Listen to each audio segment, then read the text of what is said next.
I will sing the praises of Phil Collins all day, and we'll talk about it too. What is his legacy? Because there was a period where people really turned against him. Welcome to Get to the Hook. I am your host, Eric Colley, joined by a special guest today. Charles is on vacation. I got Derek Kaufman here. Phil Collins fan. You are big fan over here. If people are listening, they can't see this. You are wearing a Phil Collins t-shirt right now. And it wasn't purchased for this podcast, I want you to know. It's just that I only have about 7 t-shirts in the rotation, and Phil Collins is one of them. This is the cover of the In the Air Tonight. As he should be. So yeah, that is our hook this week. Phil Collins maybe making a comeback. Maybe recording his first totally new music in over 2 decades. You know how much this excites me. I know. That's why I wanted you to do this. Charles wasn't going to be here. I was like, oh, Derek will love to do this. He doesn't deserve to be on the Phil episode. Yeah. And, you host our Last Days podcast, which is about, obviously, people's last days. So is this weird for you doing someone who's still alive? It's very strange. I mean, he's gone through some rough patches, but he's thankfully still with us. And to hear that he is making new music and coming back into the fold, it's just exciting for a fan like me. Maybe new music. So very recently, a producer, manager, friend of Phil Collins, a guy named Simon Napier Bell, posted a photo of himself and Phil, and he said, he's just had his home studio revamped. For sure, before too long, we're going to hear some new music. Which is a big deal for Phil fans. Not that he's going to be #1 again. Those days are long past. But it's like Billy Joel coming back this year. I know, and we loved hearing Billy come back. And Phil, I've followed quite closely. He had a very messy divorce from his wife, Orianne Bates. There were accusations that he stopped showering. He let his hygiene go. I know that he's been seen in some performances, live performances, and didn't look great. Yeah, he finished a tour with Genesis, his last tour with them in 2022. He had to sit for a lot of it. Over the years, he's had hearing loss that kind of came and went. He's had nerve issues. There was a point where his hands got so numb that they had to tape the drumsticks to his hands. He can't play drums anymore, unfortunately, and we're going to get into a lot of Phil's drumming today. But yeah, so his last album at all was back in 2010, was a Motown covers record. His last new music was over 20 years ago. Wow. So I'd like to hear where Phil is these days. I would too. I mean, he's undeniable. We talk about him a lot off this podcast, and we have different opinions, and they're going to come out during this podcast. Not really. I don't think we do. Listen, I'm not going to let you off the hook here on your Get to the Hook because I throw around the term Phil Collins is a very important artist, and you'd say he's a very pop artist. No, and you don't. I did not say he's not important, but we're going to get into that too. Like, there's some things he did. There's one particular thing with drums he did that transformed the sound of the 1980s and still endures to this day.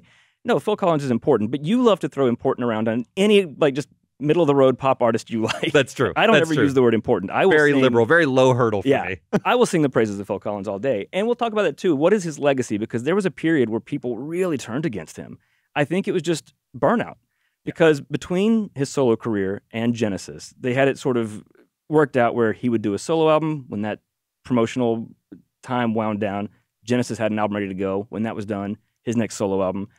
Between the two, he had at least one song in the top 40 every year from 1980 to 1994. Incredible. He never went away, and people just got to where I can't hear any more Phil Collins. Yeah, I think, and he stumbled upon a formula that works. There's a sound to Phil Collins during that period from 1980 to 1994 that all is of a piece. I would say I enjoyed it, and I love that he kept cranking it out. But whereas Genesis, when he was in Genesis, they were a prog rock band, at least initially, and they really pushed the envelope. They were experimental in certain ways that earned them a lot of credibility with music aficionados. Yeah. But Phil, and I like this with other artists too, Chicago we talk about a lot. When you like Chicago after Peter Cetera turned them into a full-on pop group. Like that's right. Schmaltzy, 80s, saccharine kind of. Your schmaltz is another man's treasure, okay? I like some schmaltz, but yeah, so let's go back to the beginning. So, quick, some fun facts about early Phil Collins. Before he was in Genesis, he started playing drums when he got a kit for Christmas when he was 5. I mean, he's pretty close to being a prodigy. He learned how to play, taught himself, got a real drum kit later, had a bunch of bands, also acted. He was an extra in A Hard Day's Night. Mm-hmm. He obviously was a Beatles fan, a British kid in the 60s. Back when he had a full head of hair, I'm sure. He never really had a full Even head as a little kid, he had that. Never really. But so he wound up joining Genesis in the early 70s, and Peter Gabriel was the lead singer at the time. Phil was just the drummer, did some backing vocals. And they were a prog rock band, like you said, that was sort of an artsier, sort of progressive rock that used elements of jazz and classical, not so much for the pop hooks. But in 1973, they had an album called Nursery Crime, and there's a short little song that's like a minute and a half. It's called For Absent Friends, and Phil sang lead on it, even though he was not the lead singer yet. And it sounds like this. Passing by the padlock swings, the roundabout very clearly his voice. Very clearly. But does not sound like a Phil Collins song. Not at all. He hadn't discovered the formula Right. yet. But the voice is so distinct. It was there from the beginning, and it just hadn't. It sounds a little bit like an Emerson, Lake and Palmer type song or something. Prog rock, that kind of early 70s thing. Then in 75, Peter Gabriel left the band. They looked for a singer. They're like, who do we find? And while they were working on their next album, they're like, well, Phil, just sing some stuff. And then eventually it just became, why don't you just be the singer? Yeah. I want to take a quick detour really quickly. And I know this is not your usual co-host role, but Peter Gabriel still gets credit as an artist. You know, Yes. I feel like they both went solo. Peter Gabriel does Sledgehammer and Big Time, which to me are big, bombastic pop songs. I love them as well.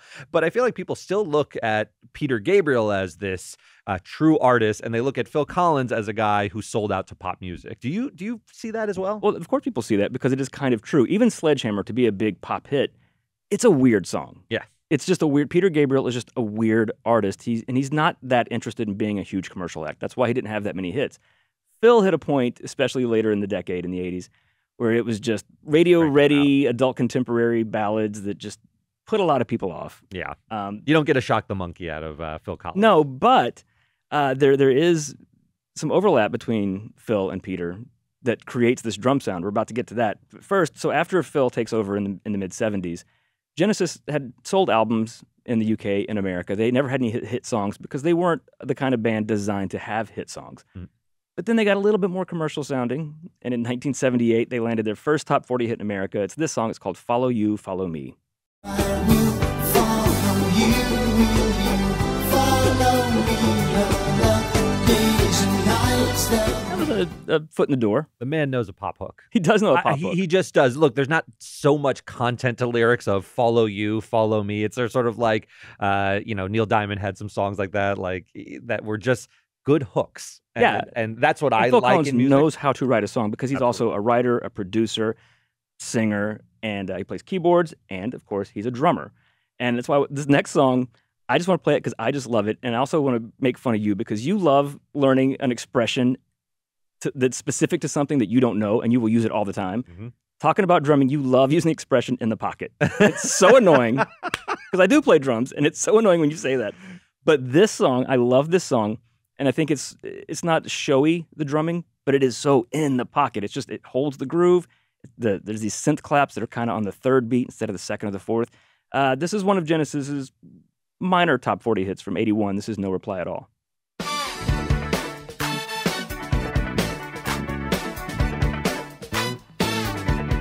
It's a simple drum beat, but it's so effective, and it drives that whole song. I love the drums on that song. I'm glad you're focusing on his drumming. I think when we think of the greatest drummers of all time, you rarely hear his name brought up. I think because he was such a pop icon, people forgot, frankly, that he's the drummer from Genesis originally. People do this with Don Henley as well, but you think of Keith Moon, you think of John Bonham. Those are the consummate rock drummers, and they're great. No, don't get me wrong, but he's a great drummer. You know who recognizes him as a great drummer?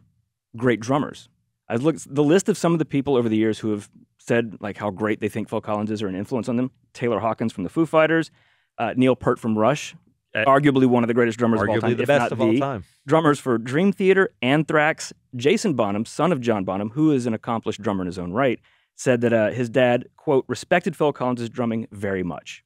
It's incredible. I mean, the praise from your peers when your peers are some of the greatest who have ever sat behind the kit, it speaks volumes. And Ozzy Osbourne, oddly, talked about not Phil's drumming, his singing. Oh, interesting. What a great voice he has. It's not a showy voice. No, it's not a tremendous range. Yeah, he doesn't have like a big octave range, but he knows how to use his voice. Yes. So talking about his drumming, we have to get into this next song, and this is the song we're going to get into. This song is notable most famously for the drum break in it. And one reason it stands out is because of an accident in the studio. And so we were talking about Peter Gabriel on his third album, which was self-titled because all of his albums were self-titled at that point. It's the one, I think it's the one with Shock the Monkey, the one where his face is like melting on the cover. Yes. There's a song called Intruder, and Phil Collins plays drums on that song because they were still friends after Genesis. And so there's this whole thing, gated reverb. And what that is, so, everything you hear in a song usually has some sort of reverb on it, some kind of little echoey thing. And so if you have the reverb on a drum, like on a snare, but then you cut it off, you have this big boom on the drums that just ends really abruptly. Right. So when Phil was recording the drums for this song Intruder, there was an overhead mic that wasn't for recording. It was just so the musicians could speak to the engineers and the producers and stuff in the booth. And it was a gated mic because sometimes the people would be close to the mic, sometimes they'd be further away. And when Phil was doing his drums, they didn't realize they had left that mic on. So this gated mic is picking up his drums, and Hugh Padgham, the producer, was like, or no, I'm sorry, Steve Lillywhite was producing that, and he's like, holy crap, this sounds amazing. It has this big, boomy, cannon drum sound, which is what everything in the 80s had. And it's because Phil Collins accidentally created it. I love that. And so then when he and Steve Lillywhite were producing In the Air Tonight, they were like, well, let's use that sound. And the first minute and a half of this song is just a soft drum machine. There's not really drums in it. And then, of course, we all know the big, big moment in the song. It is this from In the Air Tonight.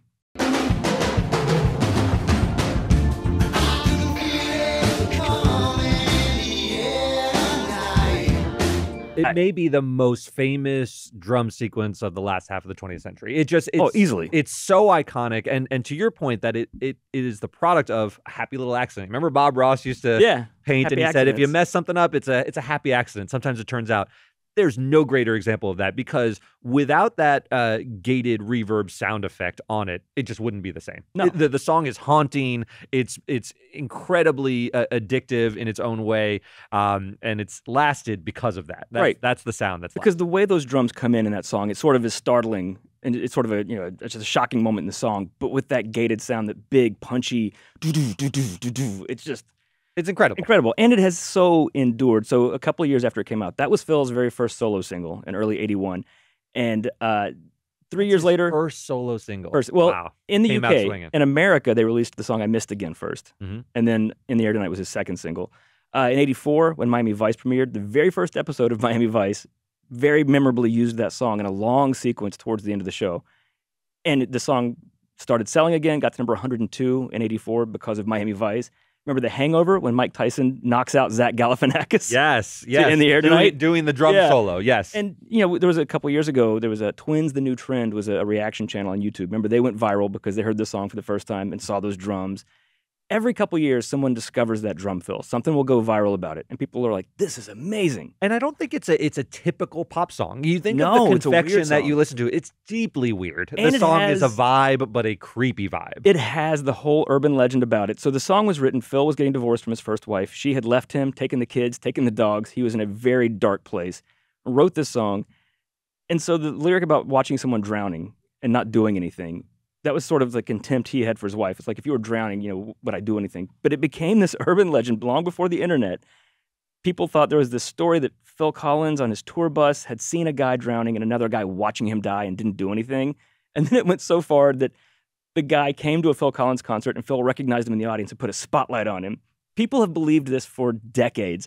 None of that is true. None of it it's was true. just about his divorce. But what a legend. But what a legend. But to put your dark thoughts on the page, do this like creepy drum fill a thing, and become iconic. The song goes number one, I assume. number 19. Only number 19. Only number 19 originally. Wow. Well beneath where it stands in Yeah, sort of it has popularity. over 700 million streams on Spotify now. It's his most streamed song, of course. It's an iconic song that will endure long beyond any of us. People, I think 100 years from now, will be discovering that moment in that song. Oh, for sure. And it's incredible. And not just disposable pop. I think this informs some of how you feel about Phil Collins, though, his later output, where he did sort of just try to churn out pop songs. Well, he acknowledged that. He's like, I just turned around and suddenly I'm the middle-of-the-road balladeer guy. Yeah. And he was that later on. And there's still some great songs there.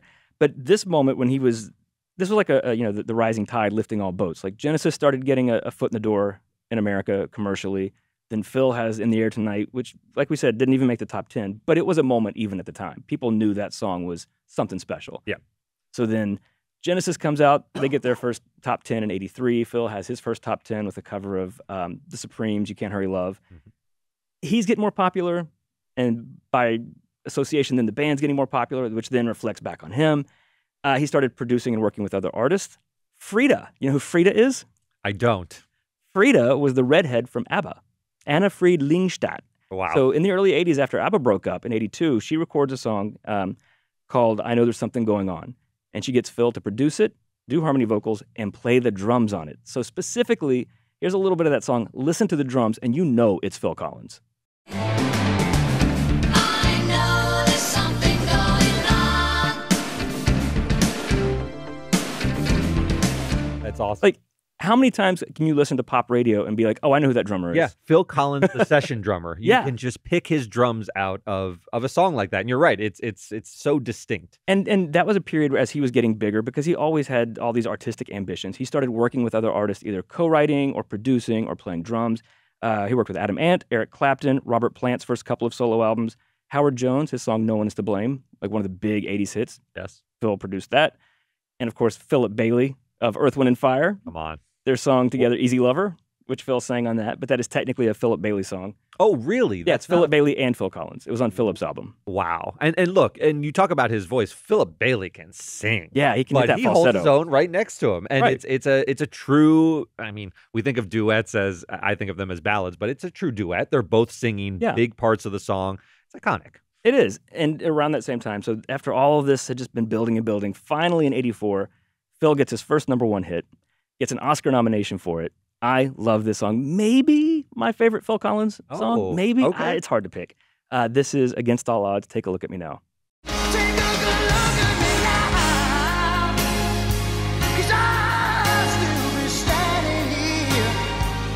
It's a beautiful song. It's a soaring anthem is what it is. Right. It's And a his torch voice song. It is as big as he wants it to be, and it delivers. Sometimes you can have a song that thinks it's a big anthem and it falls flat. That one, the whole orchestration behind it, it swells to these moments. And his voice, to your point, is underrated because he has to, by the end of that song, just let it go. He sounds ragged and just tormented, but not overly melodramatic. I don't No. think it ever goes off the rails like, okay, you're doing too much now, Phil. No, he's not doing fancy runs. He's not No. doing vibrato. He's just singing his ass off. And the fun thing is, I just learned that song, because it was for the movie Against All Odds. It's the Jeff Bridges movie. That's why it got an Oscar nomination. Phil, the song is for the movie, but he didn't write it for the movie originally. It was a leftover from his first album. So that was also about his divorce. Really? So that song's about his wife, about just walking away from him. But he thought that first album had too many ballads, so he left that one off. And then when they asked him to do a song for the movie, he just kind of reworked it and worked in the title of the movie and punched it up. I mean, it fits right in. mean, Against All Odds is a big part. That was one of his Against scraps. All Odds. Yeah. Wow. And That's so a from scrap that- off so- the scrap heap. Yeah, his first #1, then that was in 84. By the end of the 80s, he had 7 #1 hits. And another one with Genesis. He could do no wrong. This He was his could do no- imperial phase. This is the Imperial phase where he could do no wrong. Well, except for one song that people love. This was also one of his most famous songs and also sort of a turning point for some people where they thought he had just become too cheesy because Phil Collins was everywhere. He was always mugging at the camera. And he's not, conventionally handsome pop star heartthrob, but he was all over MTV. He was a ham. You are not going to say this about Susu Studio. This is Susudio. Let's play some Susudio. Studio.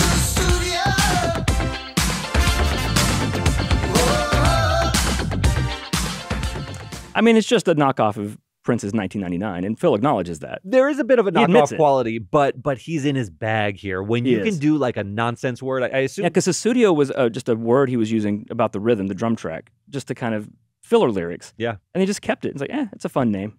To me, it's the best example of the music is what matters because there's really nothing to Susu Studio. It's No. it's nonsense. It's just a kind catchy of like pop song. Mbop became a huge song. There's not much content to the word Mbop. It just sounds infectious. Yeah. Susudio in the 80s was that song. I know you don't have a fondness for it, but when it I comes do on, like it. ooh, I'm always mad because it's a ripoff of 1999. But no, that song, it's catchy. And that was 85. That's when his No Jacket Required album came out.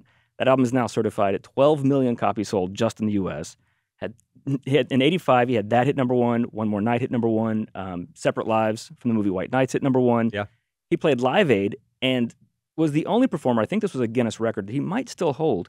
He played the Live Aid show in Wembley in London, caught the Concorde, flew to Philadelphia, and played there. So he played both Live Aid shows on 2 different continents in the same day. and that's how big he was. They wanted him at both of those concerts, right? I mean, for him to fly to each venue and deliver the way he did, it's pure Phil. Right. It's pure And so Phil. then we have this run of all these years. He has that album is huge, a bunch of hit songs on it. And in 86, time to take a break. Yeah. Except not. Because then he goes back to Genesis and they get their only #1 hit ever with this song, Invisible Touch. She seems to have invisible touch. She reaches in and grabs right holding it. I love this song, and I Yeah. want to. This is the example of Genesis saying, "Let's throw off the shackles of being an artsy prog rock band." They weren't even pretending anymore. They weren't pretending. We are the Phil Collins band. We're the Phil Collins band. Chicago did this with Peter Cetera. They said, no more brassy horns. We're now Peter Cetera's band. You're going to hear his weird falsetto in all of our songs, and you're going to love it. I love Invisible Touch. I love when Phil Collins took the reins of Genesis because it made them accessible. I'm not the coolest guy in the world, so some of the Really? art house stuff. I did not know. That's it may a shock revelation. you to learn. Oh, breaking news. But the art house stuff is good, and it moves music. It pushes the boundaries. It makes so other artists can build upon it. And water it down and have hits. Yeah, basically. But let's just get to the watered down stuff. Yeah. That's what I'm into. No, but I'm not opposed to a good pop hook. I love a good pop song, and this was Genesis. At this moment, Genesis, not just that lineup. That was Phil Collins, Mike Rutherford, and Tony Banks, the three of them. It was like the Marvel Cinematic Universe. In '86, you had Genesis was there. Phil Collins is still solo. Invisible Touch actually got knocked out of #1 by Peter Gabriel's Sledgehammer. So the former lead singer knocked his former band out. Yeah. Also, there was a guitar player in Genesis named Steve Hackett who started a group called GTR. They had a hit called When the Heart Rules the Mind. At the same time, they were all in the top 40 together. Then Mike Rutherford, of course, starts Mike and the Mechanics, has a bunch of hits. Living Years, all Gets a those #1 good hit songs. with that. Silent Running was a top 10 hit. And to dominate the mid-'80s, which is not a fallow period in music. You No. had all of the top artists. You had, Madonna. You had Michael Jackson. You had Cyndi Lauper. This was not a time when there was just openings for any act, and they were still one of the top That's what's so acts. weird when you think of the biggest acts of the '80s. You think like Michael and Madonna, Bruce and Springsteen, all of them. all that. You don't always think of Phil Collins, but between his solo career and Genesis, which I know people make distinctions, but to radio listeners, it was the same voice on the radio. Sure.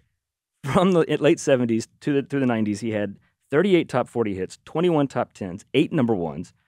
Between his solo career and Genesis combined, but that's a lot of Phil Collins. It's a lot of Phil Collins, and people did burn out. They I did. will say, people burnt out on the sound, and there was a bit of a backlash. And it started like after the Invisible Touch album was done, 5 top 5 hits from that album from '86 through to '87. You think, okay, now we're going to get a break. Phil Collins goes back to acting. He'd always loved acting. He'd been an Oliver as a kid, loved acting. He makes this movie called Buster, which wasn't a huge hit.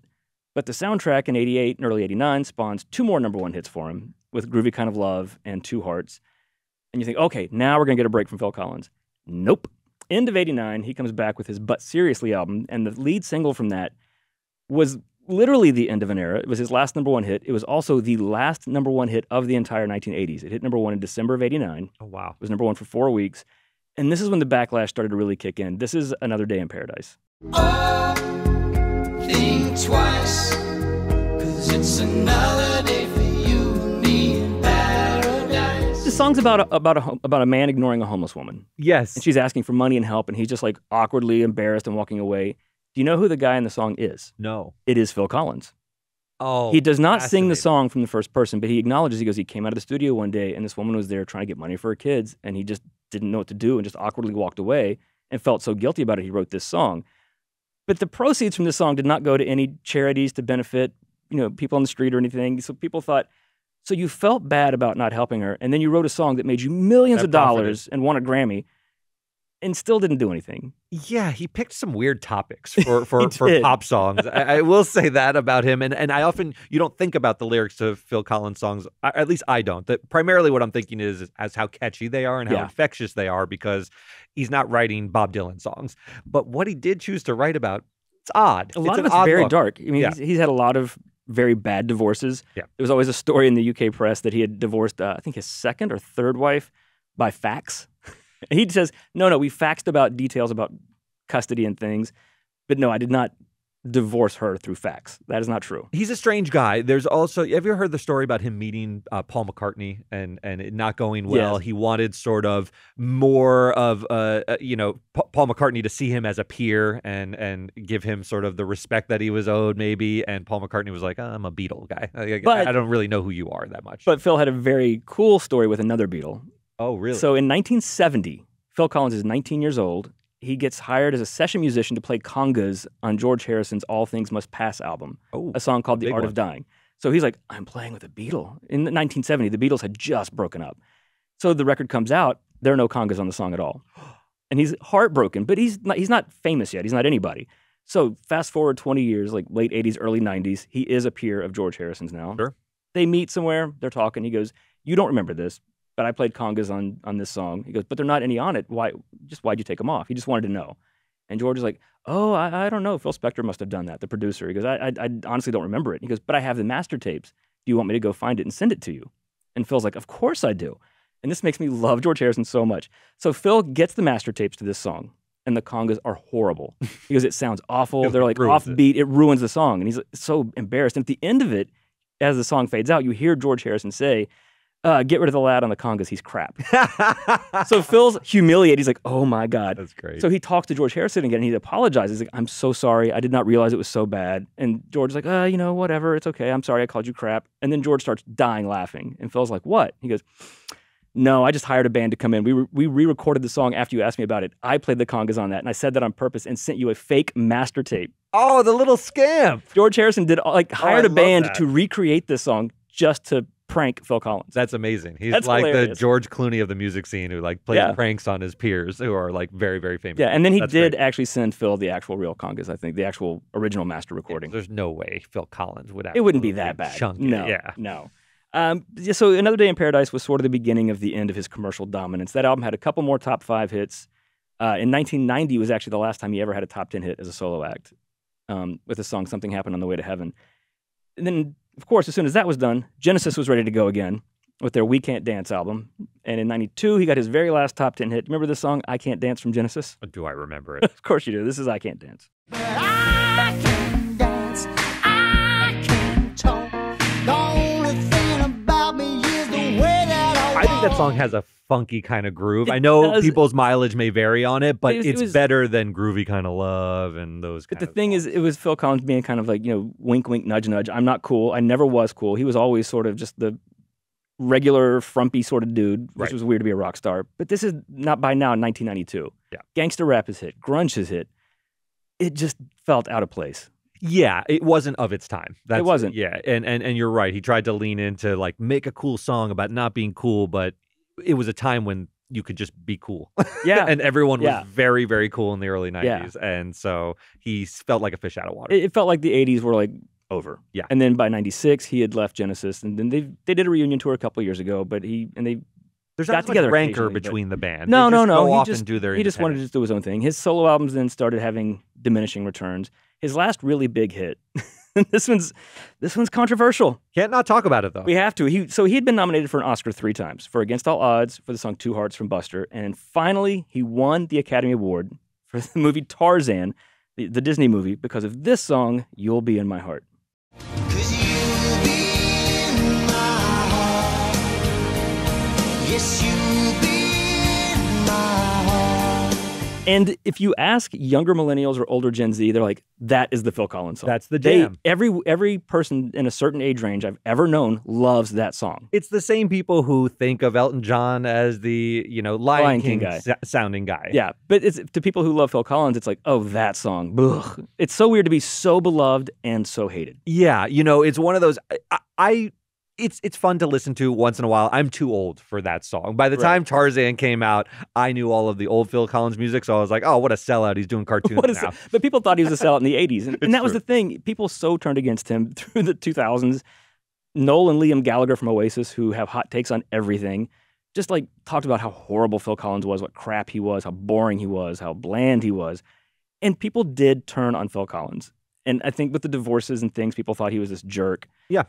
I think he just got too big. Let me ask you now. So to wrap this in a nice bow, he may be making new music. He's got his studio set up. Where do you think the public's appetite is for Phil Collins now? Because I certainly have views about my appetite. I'm ready. Yeah. I love his music, but it did curdle towards the end to such an extent that I'm not sure of the receptivity. And it might sound just like that stuff. It might be some very soft, middle of the roady kind of thing. But maybe, he's still that same guy that did all this other stuff in the 70s and 80s, early 80s. Is there that spark in him still to, after 20 years, I'm going to write a song, I'm going to make something that's really pushing the boundaries. And technology has changed a lot in Right. the last 20 years. And he's somebody who always loved new technology and playing with the new toys. Does he do that? I'm going to put you on the spot for one last question. Who's his spiritual successor? Who is doing the Phil Collins thing Ed Sheeran. right now? It's probably Sheeran. That was the first guy that Ed popped into Sheeran. my head as well. And should Also they kind collaborate? of They're both beloved and British. kind of mocked and derided, and I think history will Strong ultimately pop sensibility to what they're doing. And they make kind of boring songs sometimes that, middle of the road songs that people love. They can also be really weird and artsy too, and they feel like it. They're both kind of funny looking. I mean, if we're being Yeah, honest, but I'm they're saying- unlikely sex symbols. Not as Let me put it an that way. insult, but yeah, they Yeah. weren't in that era of MTV when everybody had to be this chiseled, beautiful model with all the makeup and the hair and all that. And Phil Collins was like, I'm bald and whatever. He leaned into it. There's worse things to be than the new Ed Sheeran. How about that? Or than The new Phil Collins? Than the new Phil Collins. But it's also pretty cool being the old Phil Collins. I And agree. I think people now are kind of reclaiming. They're going back and looking at the whole body now that you're not so tired of hearing him all the time. And you can be like, yeah, there's some things that maybe aren't people's favorites. And he was too talented to ever make an outright bad song to me. At worst, it was maybe a little boring, some of his ballads, but they were never bad or incompetent. He was too good for that. Well, that's a nice way to end it, Eric. No, I'm saying, but Will you take back your nasty comments about Susudio? no, I like that song. I do like that song. It's just not 1999, but whatever. This was so much fun. I'm glad I wore Yeah, this thank shirt. you for coming. All right. All right, we will see you next week. Charles will be back. See you guys next time.